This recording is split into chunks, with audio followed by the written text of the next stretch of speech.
Salut à tous et à toutes, et bon, on se retrouve pour la suite. Je vais pas vous dire à chaque fois ce que je vais faire, lecture sur l'actualité et commentaires. Euh, mais je vous le répéterai peut-être de temps en temps. Bon, de toute façon, je le répète aux fantômes, donc ça y va. C'est pas comme s'il y avait des millions et des millions de gens qui regardaient les vidéos. Bon, je parle à Gasper actuellement. En fait, je parle tout seul finalement, d'une certaine manière. Euh, donc, où on en est? On en est où? On en est où? On en est où? Vous voyez, on pourra pas dire que je fais des vidéos pour faire des vues, hein. C'est clairement pas le cas, hein. Euh, c'est sûr qu'à la base, on cherche tous à avoir des vues. Ça, si on fait des vidéos, c'est pour avoir des vues, sinon oui. Mais c'est aussi peut-être pour lancer un appel dans le tréfonds de YouTube, dans le tréfonds de YouTube, au plus profond de l'univers de YouTube, d'envoyer peut-être un signal d'alerte sur certaines choses et peut-être de faire réfléchir les gens, peut-être aussi, voilà. Mais pour ça, il faut des vues, hein. Oui, oui. Alors, où j'en étais Au moins 40 morts et 100 blessés. Oh non,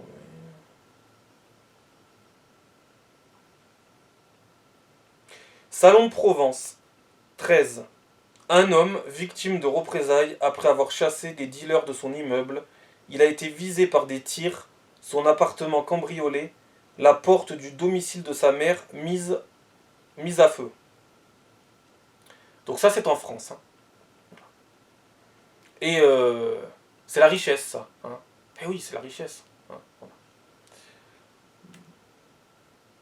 Donc comme quoi, hein, quand je parle dans les vidéos, je n'exagère rien, hein. Ça, ça se passe pas à Kaboul, hein, ça se passe pas à Bagdad, hein. Ça se passe en France. Voilà. À Salon de Provence.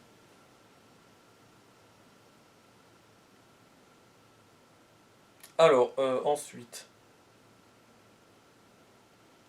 Une de la Provence non flatteuse pour Macron. Grève annoncée après la mise à pied du directeur de la rédaction par le futur propriétaire de BFM TV, Rodolphe Saadé. La rédaction de la Tribune se met aussi en grève.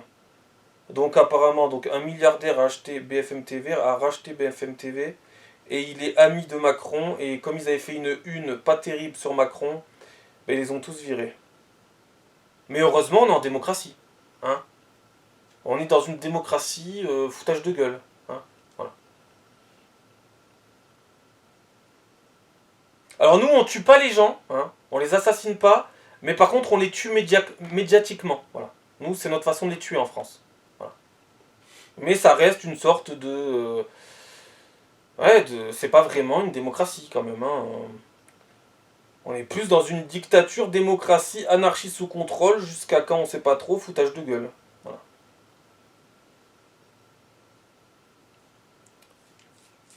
Alors, ensuite.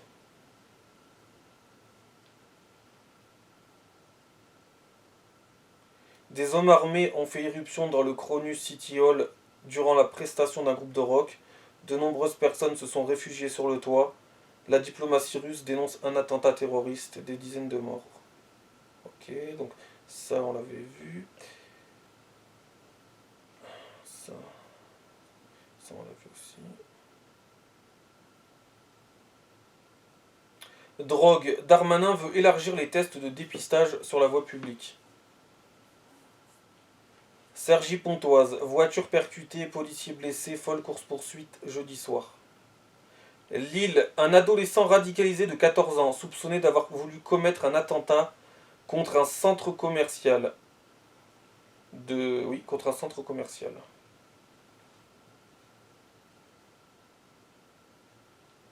Salon de Provence, un homme victime de représailles après avoir chassé des dealers son immeuble. Il a été visé par des tirs, son appartement cambriolé, la porte du domicile de sa mère incendiée.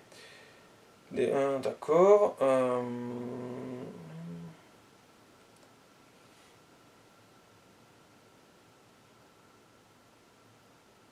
Le gouvernement annonce 10 milliards d'économies en 2024 et au moins, entre guillemets, 20 milliards en 2025, mais donne des milliards à l'Ukraine.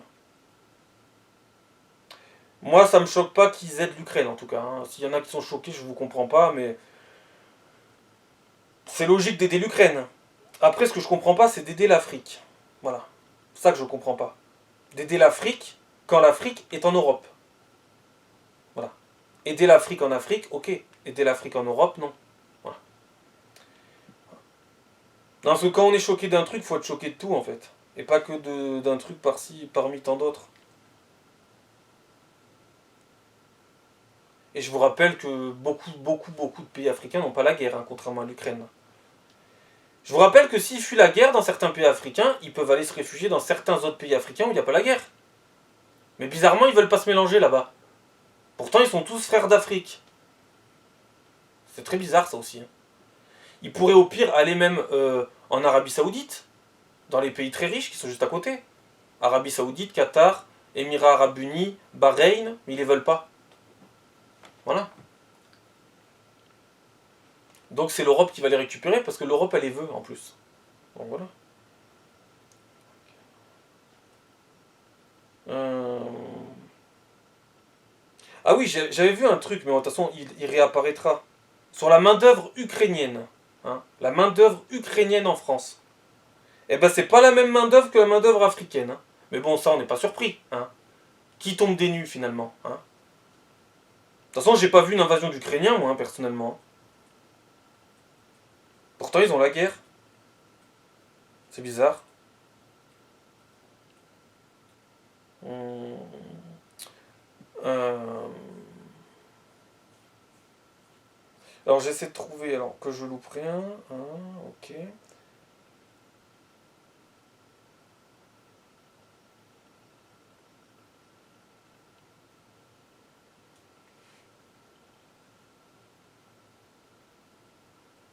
Le 9 juin, le peuple aura le pouvoir de sanctionner le président Macron. Nous allons arriver au pouvoir et il va falloir qu'on s'y prépare. Jordan Bardella à Montbéliard. Ce rêve français, nous allons en faire une réalité. Allez voter le 9 juin pour cela.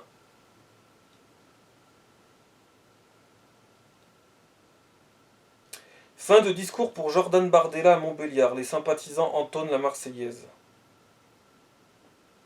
Bon alors là, c'est pas du jour d'Assin apparemment.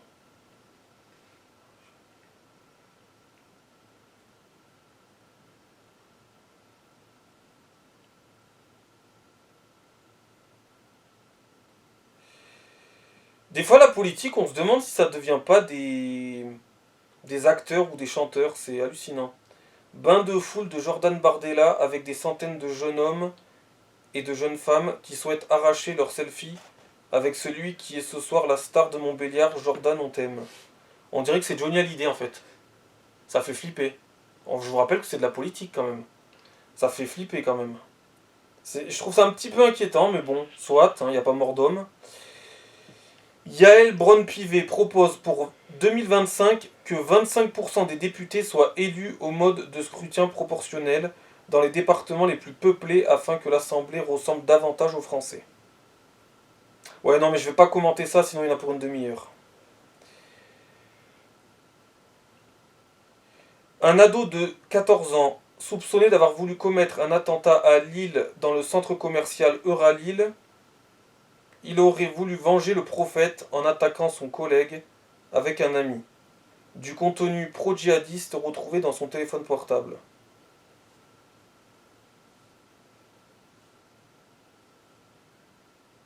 La Commission européenne affirme qu'elle n'a mené aucune campagne de promotion du voile.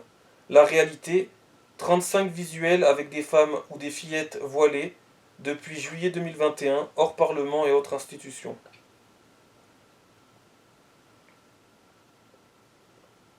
Je vais vous tuer à la Kalachnikov. Youssouf, 22 ans, déclaré irresponsable après avoir menacé de commettre un attentat à l'aéroport de Lyon-Saint-Exupéry.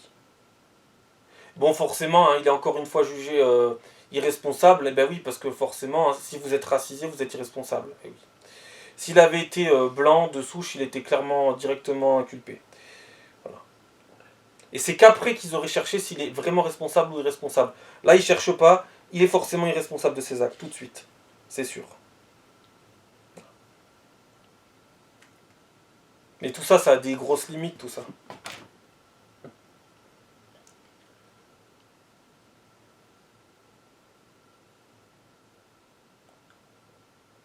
Alors ensuite. La France a plus de 3000 milliards de dettes.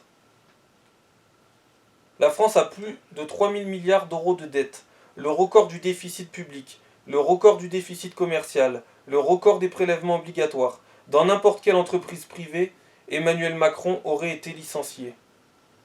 Oui, mais bon, c'est pas une entreprise privée, hein, c'est une entreprise avec 67 millions de gens bizarres, donc... Nous défendons le principe de la double frontière, la protection des frontières extérieures avec Frontex et la maîtrise des frontières nationales. Il faut aussi expulser systématiquement les délinquants et criminels étrangers et instaurer la priorité nationale. Jordan Bardella. Ces élections européennes sont un référendum sur l'immigration. Je suis le candidat d'une France qui ne peut plus prendre sa part en matière d'immigration. Je souhaite que la France reste la France, qu'elle conserve son histoire, sa langue, sa culture. Mais il y a des Français qui vont te dire qu'il n'y a pas besoin de changer quoi que ce soit. Qu'on va quand même garder notre langue, notre culture et que tout va bien se passer. Mais laissez-les planer à 3000, hein, laissez-les, c'est bon. Laissez-les maintenant, stop, on arrête.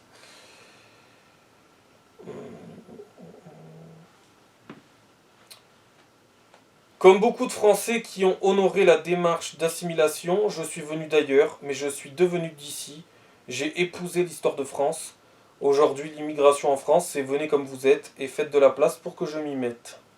C'est ça. Hein. C'est venez comme vous êtes, comme un McDo, quoi. Voilà. Voilà. C'est à peu près le même principe. Vous savez, avec les pubs où il y avait Dark Vador qui arrivait à McDo, tout ça, voilà. Et ben, c'est comme un McDo, venez comme vous êtes. Voilà. Enfin, c'est un peu foutage de gueule, hein, venez comme vous êtes. Parce que si t'es un peu bizarre à McDo, ils vont quand même un peu te montrer du doigt. Hein. Pourtant, ils te disent venez comme vous êtes. Ça aussi, c'est très bizarre. Hein. Ah oui, si t'es un peu bizarre, ils vont te regarder. Venez comme vous êtes, McDo. Hein. Venez comme vous êtes. Mais on est tous bizarres. Hein. Mais certains l'ont capté et d'autres pas. Alors, où j'en étais Emmanuel Macron veut ramener la paix à Mariupol, mais il n'arrive même pas à la ramener à la Courneuve. Éric Zemmour. Comme nous ne confierons pas la mission d'éteindre un incendie à un pyromane, nous ne pouvons confier aux politiciens dispendieux la mission de rétablir nos finances. Lisez ma lettre ouverte à Bruno Le Maire. Éric Zemmour. Heureux les pays dont l'économie n'est pas dirigée par Bruno Le Maire. Éric Zemmour. Ni moi, ni les Français n'avons besoin de votre tour de table pour savoir ce qui nous ruine. C'est votre politique, votre laxisme budgétaire, votre montagne de gabegie à tous les étages.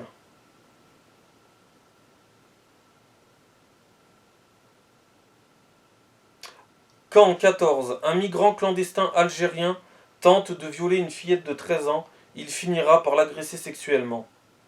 6 ans ferme pour Taeb Tari, déjà connu de la justice, ayant une absence d'émotion. Voilà. Ouais, il y a encore un truc qui explique, il est racisé, donc il a une absence d'émotion. Et nous, on n'a pas d'absence d'émotion. D'accord, ok.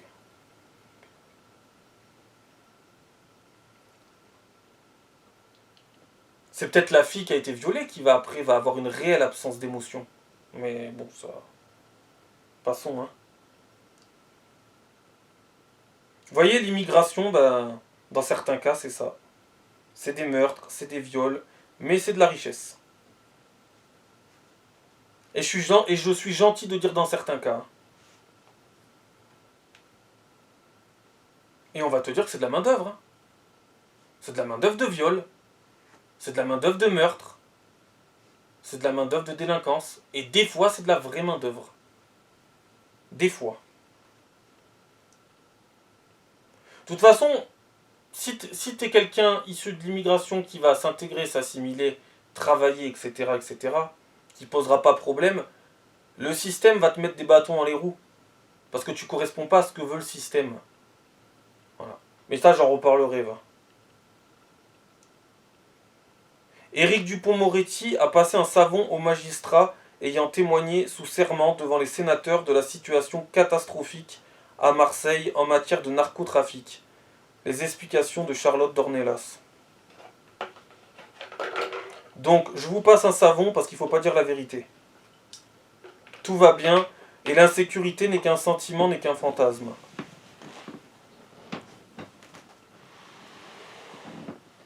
Commission d'enquête sur la TNT, Xavier Niel balance. TF1, M6 sont des chaînes pro-gouvernementales, systématiquement, quel que soit le gouvernement, parce qu'elles vont pouvoir obtenir des avantages.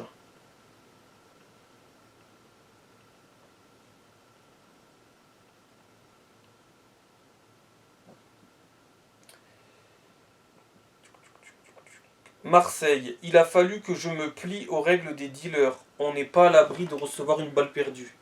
Des facteurs contrôlés par les narcotrafiquants dans les quartiers nord.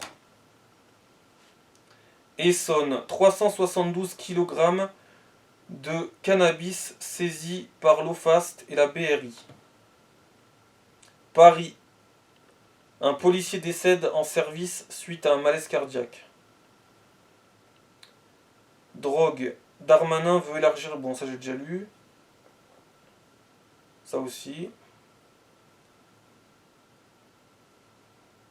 Ça aussi. Pensez-vous qu'Édouard Philippe sera le prochain président de la République? Moi, je vous réponds sans doute. Ouais, sans doute. En tout cas, il y a de très très grandes chances. Mais les Français ils vont avoir l'impression de changer alors que rien ne va changer. Mais c'est fascinant. La seule chose qui va changer, c'est que le pays est littéralement en train de changer, mais qu'ils ne le voient pas. Enfin bon. Un Français de confession juive est actuellement confronté à des menaces de mort et à du harcèlement suite à de fausses accusations proférées à son encontre par le député LFI Thomas Porte.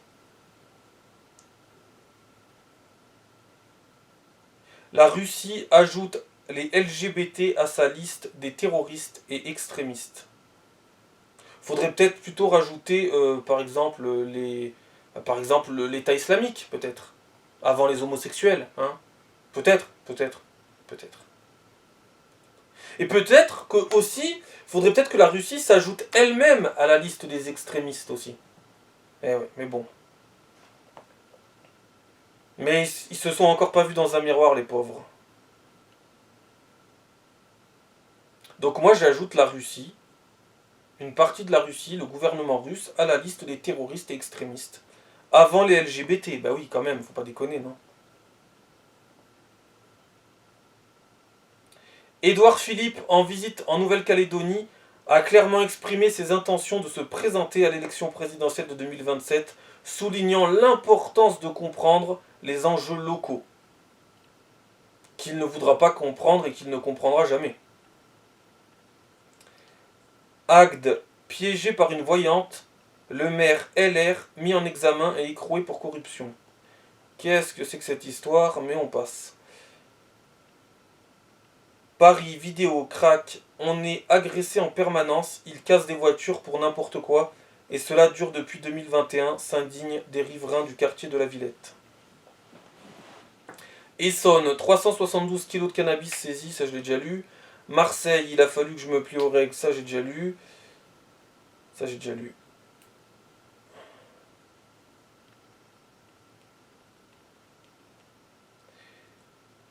Habib Meyer a raison. Le rapporteur de la commission est obsédé par CNews et par Vincent Bolloré, et la gauche n'accepte pas de céder la moindre place aux idées de droite dans les médias.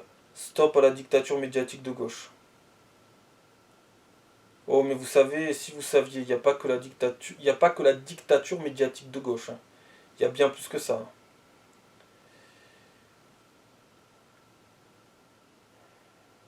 La commission d'enquête annonce que Yann Barthès sera auditionné sur le respect du pluralisme de quotidien, alors que l'émission se vante de ne pas inviter le RN.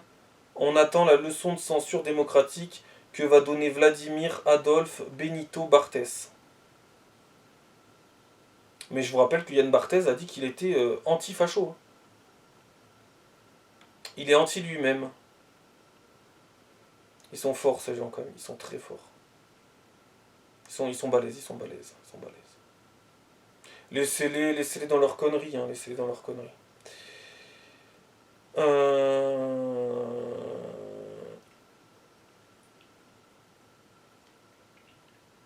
Un jeune juif de Lyon est menacé de mort et se retrouve sous protection policière car il a été accusé de crimes de guerre. À Gaza, dans des messages relayés par un député LFI. Problème, le jeune en question n'a jamais mis les pieds à Gaza.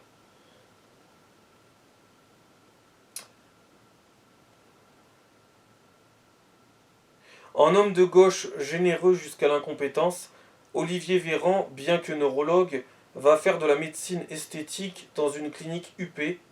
Que ne ferait-il pas pour lutter contre le délit de sale gueule? Gilbert Collard. Donc ça, c'est des tweets de Gilbert Collard, ok. Ensuite, le Canada décide d'accueillir moins de travailleurs étrangers temporaires. Ah, c'est marrant, il y a 2-3 ans, ils étaient full immigration, le Canada. Puis d'un coup, bizarrement, ils commencent à freiner, on se demande bien pourquoi. Saint-Brieuc, 22.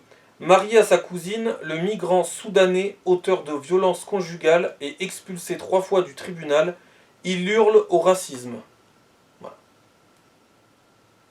Ces gens-là n'ont que ça d'ailleurs. Et quand je vous disais que plus vous allez leur donner, plus ils vont vous chier dessus, je ne l'invente pas. C'est ce qui se passera. C'est ce qui se passera. Dans énormément de cas. Hein. Parce que, actuellement, ils nous reprochent de les avoir colonisés. Donc à chaque fois, ils se cachent derrière le colonialisme, le racisme et compagnie. Et bientôt, il y aura un deuxième film dans cette trilogie. Parce qu'on va avoir toute une trilogie, je vous le dis. Pour l'instant, on a le premier film de la trilogie, on a la colonisation. Dans quelques années à peine, dans quelques mois, mais on va dire dans quelques années, on aura le deuxième film de cette trilogie qui sera vous nous avez déracinés. Hein, vous nous avez déracinés de notre continent. C'est ce qu'ils vous diront. Hein, vous qui les avez fait venir en votant, voilà. Ils vous diront que vous les avez déracinés de leur continent. Voilà. Donc ça sera, premièrement, colonisation, deuxièmement, déracinement, et troisièmement, on va voir ce qui va suivre derrière. Troisièmement, ça va être, on va vous poser un étron sur la tête, et vous allez gober la merde. Hein, normalement, ça devrait être ça.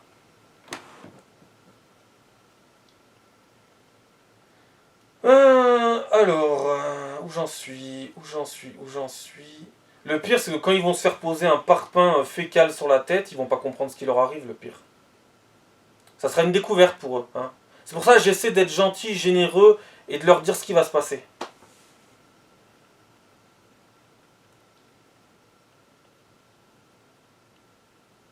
Ils vont vous couler un bronze, mais littéralement avec force et endurance. Hein. Mais vous serez encore en train de vous demander, mais qu'est-ce qui se passe? Mais pourquoi tant de haine? Voilà, bon bref, passons. Où j'en suis Marseille 13, un Marocain casse le bras de sa compagne et lui envoie des menaces de mort accompagnées de vidéos de décapitation car elle refusait de porter le voile islamique. Son expulsion du territoire français confirmée en appel. Mais dis donc, mais on est en train de devenir un pays fondamentalement fasciste. Vous allez expulser un migrant parmi des millions? Mais c'est terrible, un par an. Non, attention, parce que il peut aussi avoir un second tribunal qui va aussi émettre un avis négatif par rapport au premier tribunal et qui va dire qu'il faut qu'on le garde. Ouais. Où j'en suis Bon, je vais finir cette vidéo et je vais peut-être en faire une dernière après quand même pour continuer parce qu'il y a tellement de choses à lire.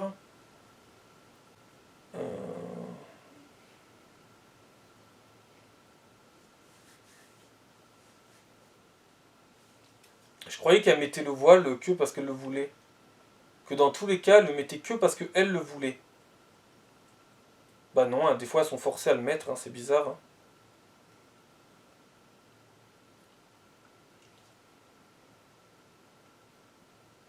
Bref, voilà. Donc allez, à la prochaine. Ciao.